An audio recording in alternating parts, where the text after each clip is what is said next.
So many of you know TCU hired Andy Avalos. What does he bring to the table? He's a Boise State guy through and through. And I have another Boise State guy who's going to come on, Bronco Bleymaier. He's next. He's going to tell us more about Andy Avalos. What went wrong towards the end of his head coaching tenure, and is that a concern for TCU fans? I'll talk about all that and more next. And Locked On Horned Frogs, your team every day. You are Locked On Horned Frogs, your daily podcast on the TCU Horned Frogs, part of the Locked On Podcast Network, your team every day.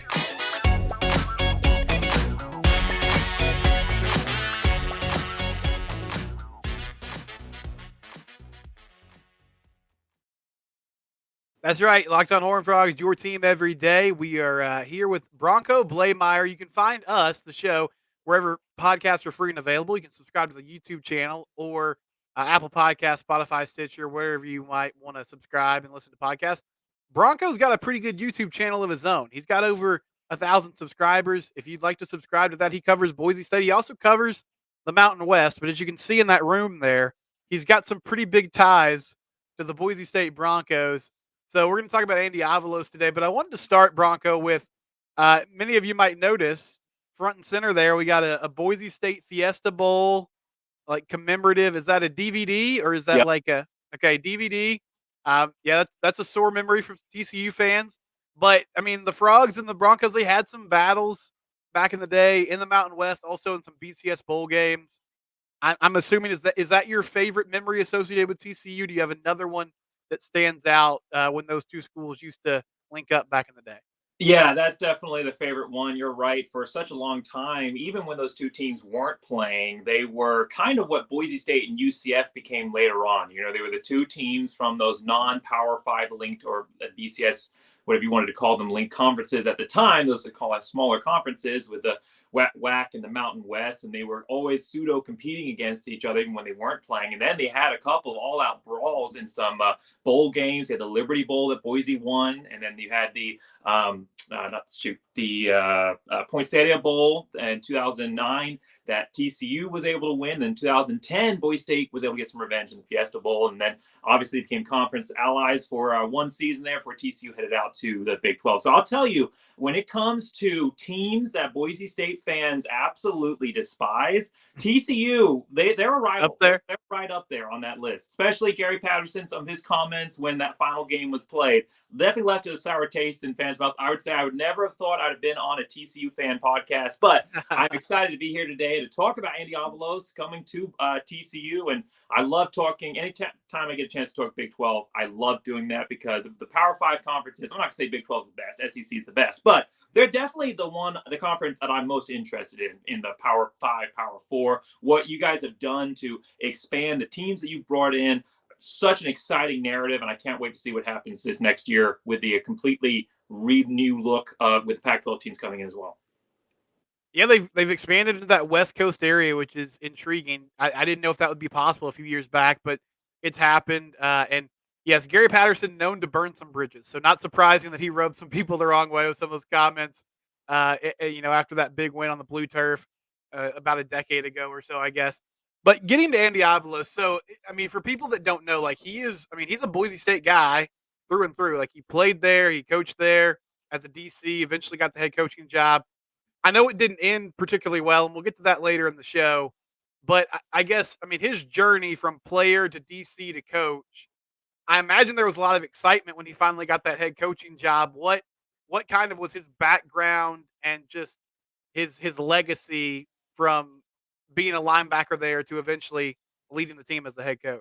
Well, you're absolutely right. Andy Avalos is a true blue Boise State, true blue-blooded guy. And it really sucks for us that he keeps going to be an assistant at these teams that we're rivals with, or that we have this friction. You know, he was at Oregon before he came to Boise, and now he's going to TCU. So we'll touch that at the end of the video, but I'm really hoping that TCU has the best defense in the country next year and doesn't score a single point on offense. That's what I'm rooting for. But as far as Andy Avalos and his legacy at Boise State, Kellen Moore obviously is the elite stature. There's no one that ever is going to compare to what Kellen Moore was for Boise State fans. But Andy Avalos is kind of defensive equivalent to a certain extent. He was one of the career leaders in tackles here. He's still top 5 all time for Boise State. He was one of those utility, hard-hitting, foundational linebackers. And when he came to Boise State from Oregon, where he was the defensive coordinator, the boosters were pushing for him. They wanted him to come here. So it was the boosters, it was the fan base, it was the alumni, the athletic alumni that really pulled for Andy Avalos to come over to Boise State. So when you talk about his legacy, and you're talking about a guy that had 355 career tackles here at Boise State, he led the team 3 years in a row. His teammates, when he was hired, I brought some of his teammates on to talk about what his hiring meant, and they all had great things to say. Ryan Dinwiddie, who's just won the CFL Coach of the Year up in the Canadian Football League, head coach for the Argonauts. He said he always knew that Andy would be a head coach, true leader on the team, strong presence in the locker room. Dryzen James, who caught the hook in the hook and ladder in the Fiesta Bowl, not the TCU won the other one versus Oklahoma. He said he had unstoppable competitive spirit. And then Derek Schumann always said he was a quiet professional who led by example. So Andy Avalos took his way to get to head coach at Boise State, but it was kind of one of those things that was kind of in destiny to happen eventually. He was a GA, and then he was a linebacker coach for Boise State. He coached DeMarcus Lawrence the 2 years that he was there. And then he was the linebackers coach, and he coached Leighton Vander Esch, recruited and coached Leighton Vander Esch while he was at Boise State. And then he was the defensive coordinator for 3 years, again, improving and then getting Leighton Vander Esch to the NFL, and then at Oregon and then to Boise. So his legacy at Boise he was on a trajectory like this. He was one of the best players defensively to come here. Undersized, but played with so much heart, loved by the fan base, works his way up, Oregon, DC, comes to Boise. And then that's where things didn't end up working out. We can talk about that later on. But as far as his legacy and coming to Boise State, initially there were really strong feelings, good feelings about him coming here for sure. If you had to describe his defense, and you can take it from a scheme perspective or just an attitude, kind of personality perspective, what would you say the identity is? I know he kind of runs a multiple front scheme and that type of thing, but what are some identifying factors of an Andy Avalos defense when it's been sort of at its peak? I think the best 3 words that summarize it is kings of chaos. And so Andy Avalos' defenses are very turnover focused. And when he was the defensive coordinator here, the Boise State defense called themselves the Kings of Chaos because they turned what was just 10 turnovers the year before when he was his first year head coach to 25 turnovers the next season and 18 turnovers the following year. So his defenses are very focused on bend but don't break and force turnovers after the big play.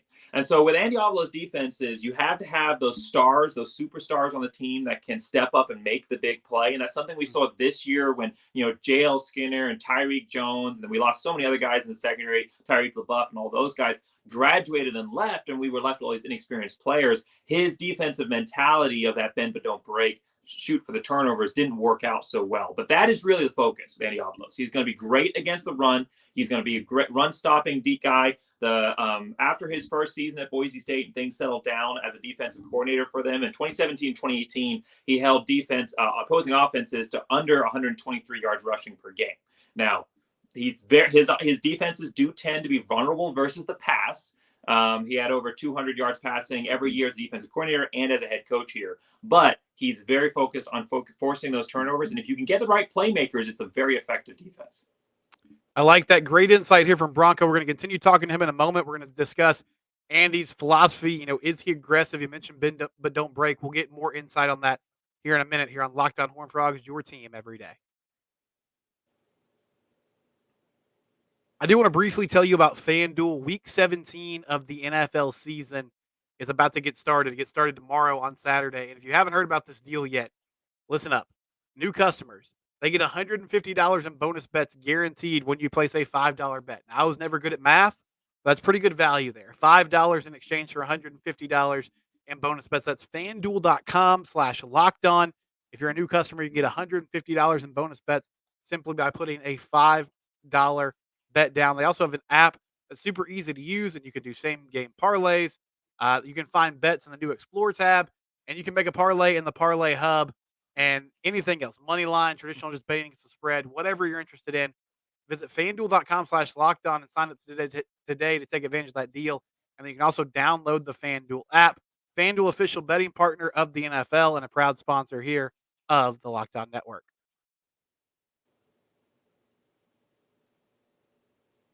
I'm bringing Bronco back into the picture here. So I won't bore you too much with the semantics, but one thing that TCU fans were really frustrated with their former defensive coordinator Joe Gillespie was he was very conservative. You know, it was a lot of three-man fronts.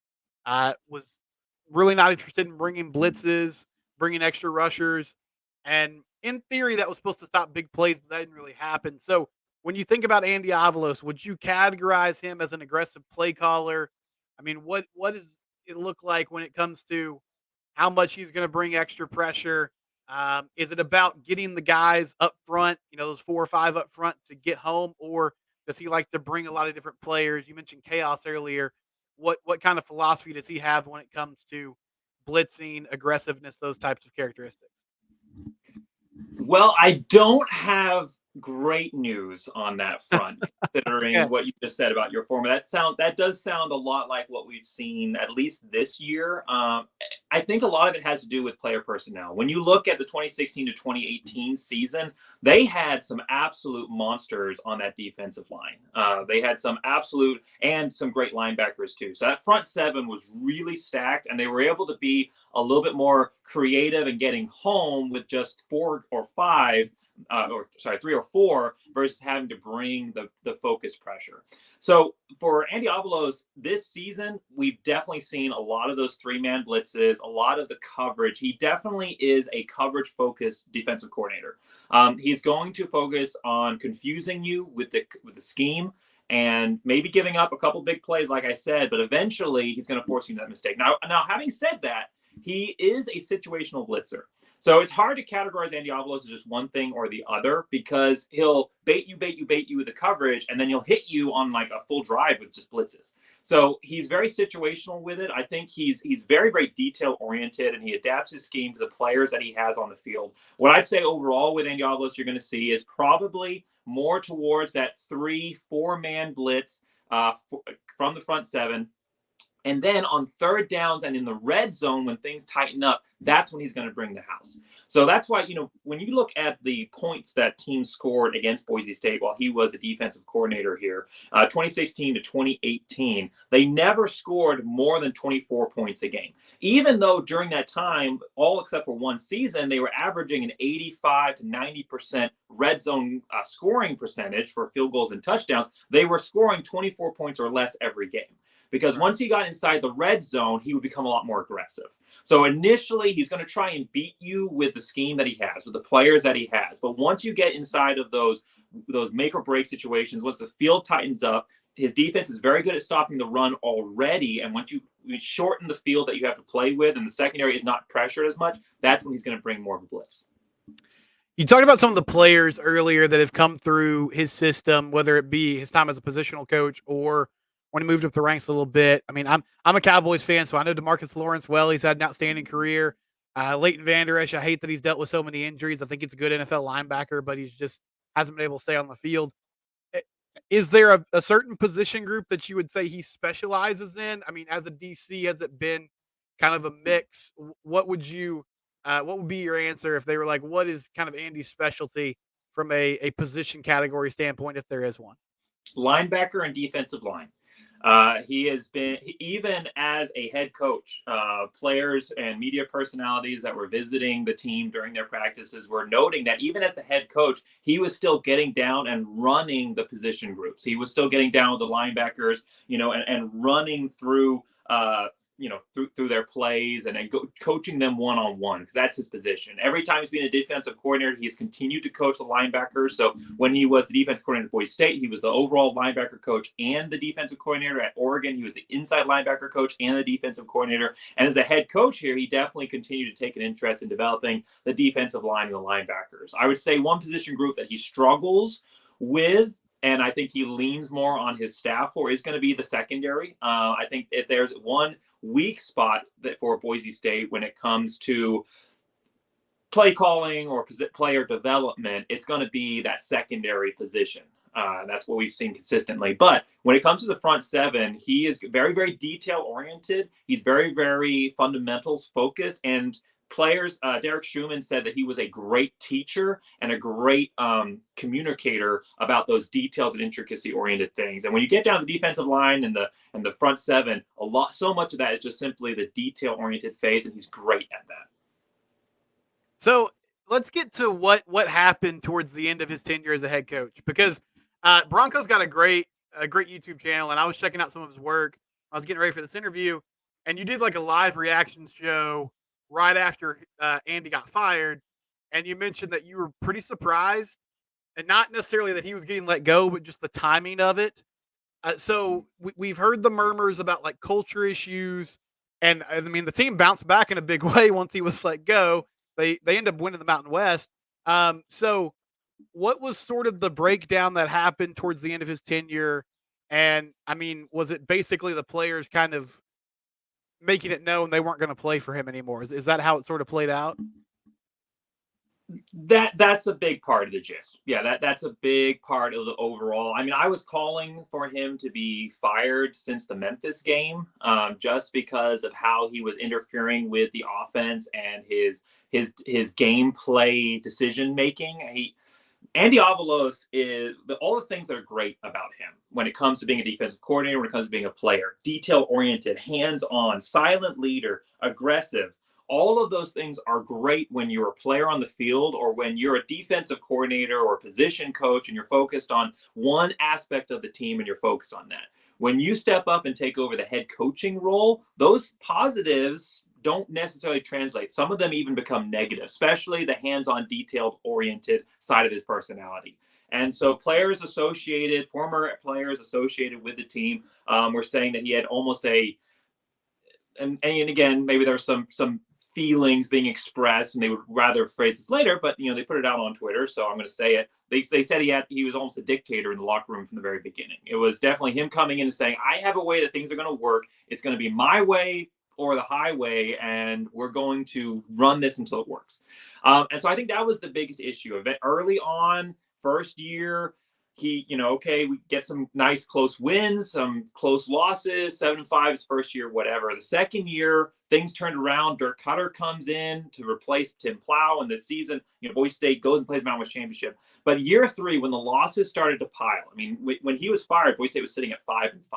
When the losses started to pile, the locker room issues rose to the surface. You couldn't overlook them with, okay, but we're having some success. When things go bad, that's when really the root causes start to rise up. So overall, I don't want to blast Andy Avalos. He is a Boise State blue blood. He's a favorite of the fan base. He was beloved by the team, by the fan base coming in. They pushed for him to come to this team, and he still is beloved by the fan base despite what happened under his tenure. But I think that just some people, they're just not cut out for certain jobs. Andy Avalos is a great defensive coordinator. That doesn't mean he's going to be a great head coach. The head coaching role is about managerial responsibilities. You're supposed to kind of take an overall big picture, and Andy Avalos was never able to do that. He was always tinkering with the offense, and it really hurt our offense. He was always kind of getting down and maybe stepping on some toes below him in the position rooms. And all of that led to a very toxic environment. Eric McAllister, who you guys picked up, wide receiver from Boise State, he transferred out, and he was citing those issues, those locker room issues. So Eric McAllister leaves and cites those issues. And then the director of player personnel actually talked to Andy Avalos. Andy Avalos came and talked to him, and he said, hey, I want you to give me honest feedback. What do the players think about me right now? And he gave them very honest feedback. And the next day he was fired. So Andy Avalos it was not a good position. He was feeling the stress. He was feeling the pressure. I think he tightened up even more, became even more, reticent, even more dictatorial, if you want to use that word. And it just led to a downhill spiral. So ended up getting fired after the New Mexico win. And the team definitely reacted by going and winning the Mountain West Championship, showing that things were moving in a better direction. Well, that's a great segue for what we're going to talk about next, which is Avalos and his future as a DC.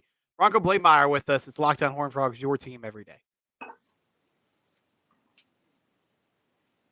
If you need tickets, you need to download the Gametime app. You can get $20 off when you download the Gametime app today and use the promo code LOCKDOWNCollege. And they have tickets for everything. Sporting events, I know that's mainly like this audience. That's what you're looking for.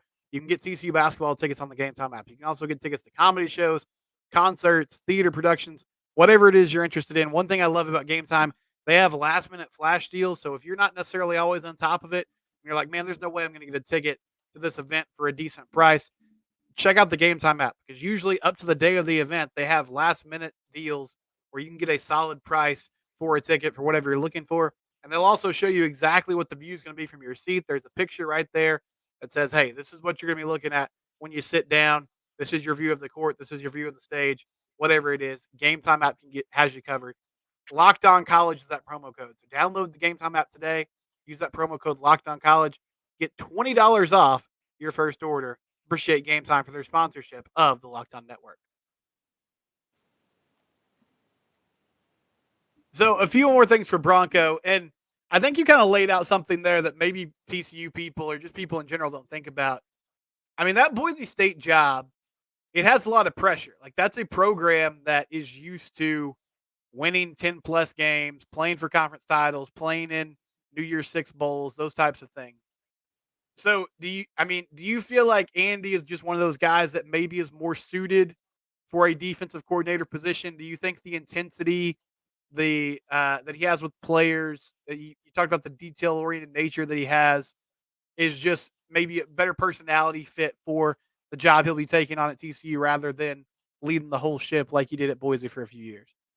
I definitely think right now that's definitely the case. I don't want anybody ever looking at this video and going, oh, wow, we shouldn't hire Andy Avalos as our head coach. Yeah. I think that this was a situation of first time ever head coach. I list all the jobs. You didn't hear me say head coach at, Arkansas State or like Brian Harsin was or something like that. First time ever head coach. And there was no continuity left on the staff. When Brian Harsin left and went to Auburn, he took everybody. So we had a brand new head coach, a brand new offensive coordinator who was coaching as an offensive coordinator for the first time at that level, FCS to FBS. And then Spencer Danielson, who's now the head coach, was elevated defensive coordinator. So nobody was in the same positions. There was nobody for Andy Avalos to lean on as a mentor, as a guide. So it was all on him as a first-time head coach. And like you said, the pressure at Boise State, when it comes to at least the group of five, there is no job anywhere that comes with a higher expectation, a higher level of expectation from the fan base and from the players based on their record of success and what they've been able to accomplish than Boise State. Boise State is, they're a pseudo Power Five in a group of five conference. They are held to those expectations. We expect to be the team that's in a Fiesta Bowl every year. 10 wins. Brian Harsin was winning 10, 11 games every single year, and people were calling for him to be fired because we weren't appearing in the New Year's Six every single season. Right. Boise State, is not just it's undefeated and a New Year's Six and now playoff. That's the expectation of Boise State. So yes, I think that it was a situation of he didn't have the confidence in himself to be able to maybe take a little bit more of a back step. He's very detail oriented. And when you're in a high stress situation, you're going to go down to your base personality. And his base personality is that detail, aggressive attack. I have a problem. I'm going to aggressively attack it. I mean, he was one of the hardest hitters at Boise State. And so he kind of brought out more of that personality that now as a defensive coordinator, he's got top coverage over the top. It's going to help him out. He's got a team around him. There's still coordinators on this team that were there beforehand that he can lean on. So he's going to come back in. He's going to get back into a teaching role versus a managing role. He's going to get into a place where he's confident in himself. He knows he can succeed because he's done it before. And he's coming into a program that is great at recruiting. And so he's going to have a lot of weapons to work with. So for Andy Avalos going down to defensive coordinator, again, I wish that it wasn't going to TCU, but defensive coordinator at TCU now is going to be an excellent step for him. He's returning to his place of comfort, and I think we're going to see him thrive with a need to succeed after what just happened at Boise State. So I didn't give you a heads up about this beforehand, but I did want to get your thoughts briefly on Eric McAllister. And I know that was an odd situation. So I mean, don't feel like you have to pull punches or do anything with this. I don't know what the fans' reaction was. What their reaction to his decision was. It sounds like he's from Azle, which is very close to Fort Worth. I know coming home was a big deal. I think he's going to do well here, but I know it was odd because it kind of happened and coincided with Andy getting let go. What was the reaction though when he left? And I guess just your thoughts on him as a player. He did have a really good season before he sort of shut things down in the middle of the year this year. Oh, well, I absolutely understood. I mean, I had been saying that since the Memphis game and with the successive games afterwards, I said, if we don't fire Andy Avalos, and again, nothing against him, but just in this situation, it's not working out. If we don't fire Andy Avalos, our top players are going to start transferring because of what's going on with the team right now. And I didn't know all the ins and outs of the locker room, but it didn't seem like things were happening the way they should. And I said, this is going to happen. So when Eric McAllister announced that he was transferring, I was not surprised. I mean, I was maybe surprised that he did it in that moment versus waiting towards the end of the season. But I kind of thought that was going to start a cascade chain reaction. And I think maybe if Andy Avalos hadn't gone fired after the New Mexico game, which was only a couple of games after Eric McAllister left, that it would have. But as far as fans' reaction to him, you're always going to have a couple of people in the fan base that's like, oh, you left us, you're dead to us. Like, I don't care if you're in the program or if you're leaving early for the draft, like, you're dead. Like, there's a couple people like that. But I think overall, most people understood what was going on. Now, I do have to say, Eric McAllister specifically stated his issues with Andy Avalos as his reason for leaving. So now that Andy Avalos is coming to TCU, that's going to be an interesting. It's funny, yeah. It's odd. I mean, they're not going to have direct contact, but it was weird. Like, when that was all going down, there were people that were like, well, if we hire Andy, does that mean we lose Eric? And I was like, well, I don't necessarily think so, because it's going to be a different situation. But I mean, he was in the local paper there in Boise saying, like, yeah, the reason I left was because of this guy. So it is strange how it all played out. You guys need like some kind of like sideline drama TV show, like Hard Knocks kind of thing, where it's just Andy and McAllister, who's going to win out.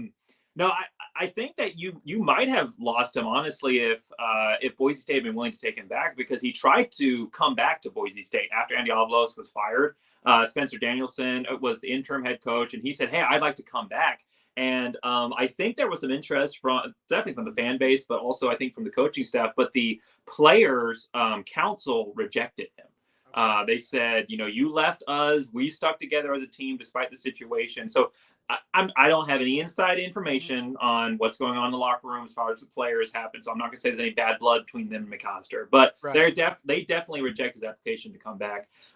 So, yeah, it's going to be an interesting one to see what ends up happening between Andy Avalos and McAllister. We'll close on this. I mean, Boise's an outstanding program. College football has changed so much, man, in the last few years. And you're getting more access to the playoff now, which is great.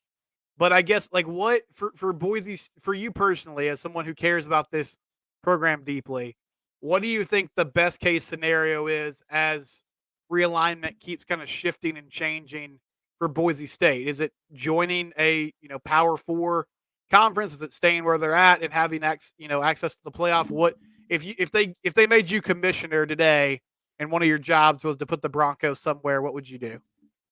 I've made a couple videos on this, so if anybody's interested in non-Boise State content, I do general college football in general. I talk about realignment whenever that becomes a talking point. My channel is not dedicated to it like some other channels, but if there's something worth saying about realignment, I'll throw it out there, and I think that those have been pretty entertaining videos. But yeah, when it comes to realignment, I mean, I think a lot of Boise State fans, we always wanted to end up in the Big 12. Because there's so many natural rivalries for theirs. I went on Kuz's channel, Kuz's Corner, and I did a whole discussion with him about why Boise State should go to the Big 12. But, you've got BYU and UCF who just joined. Those are natural rivals. BYU is an actual rivalry for us. TCU would have been a great rivalry. Oklahoma State, those games have been pretty close the last couple of times. I mean, there would have been some really fun games. I don't right now think that that's going to happen. I think that after rightfully so, they took the Pac-12 teams. If you're going to choose a already Power 5, you've got to take the already Power 5. Yeah. So they took Power 5 Pac-12 teams that were, imploding outside of versus taking some more Mountain West schools. And I think at this point, the Big 12 is full. Unless something crazy happens and we go to like 4 conferences for all of college footballs, major super 18 teams in each division kind of thing. I think that Boise State's out of that. What is my, best case scenario right now? Well, I think the best case scenario, and I was going to do another video on this later, but I'll talk a little bit about it now. Best case scenario right now for Boise State is that Washington and Oregon State use their money to buy out the top programs in the Mountain West. So the top, 6 or so programs, and I can go in more detail what that is later in another video, but 6 or so programs, obviously Boise State would be part of that. So you have those 8, and then they pull over the top teams from the other conferences, Sun Belt, Conference USA, American Athletic Conference, pull them over and compete legitimately for that Power 5 slot. Not just the group of 5 rep slot. Now, is that going to happen? Hey, Florida State looks like they're about to potentially exit the AAC now, and all chaos is going to let loose. Right. Yeah. So there's a strong possibility. That's probably what I would say is my best case scenario moving forward. Well, thank you so much for this insight. And one more time, let people know about the YouTube channel if they want to check it out. Boise State, Mountain West, and realignment coverage and more. Where can they find you, Bronco?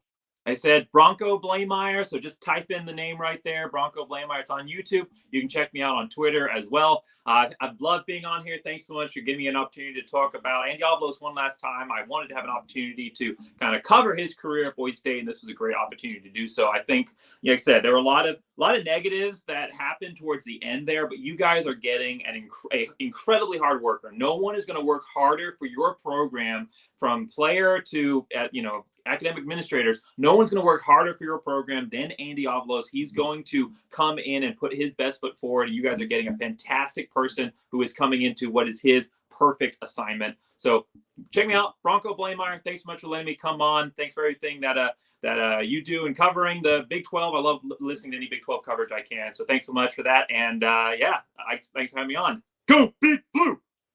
There he is, Bronco Bleymaier. Follow him on Twitter and YouTube, and we'll be back on Monday. It's Locked On Horned Frogs, your team every day.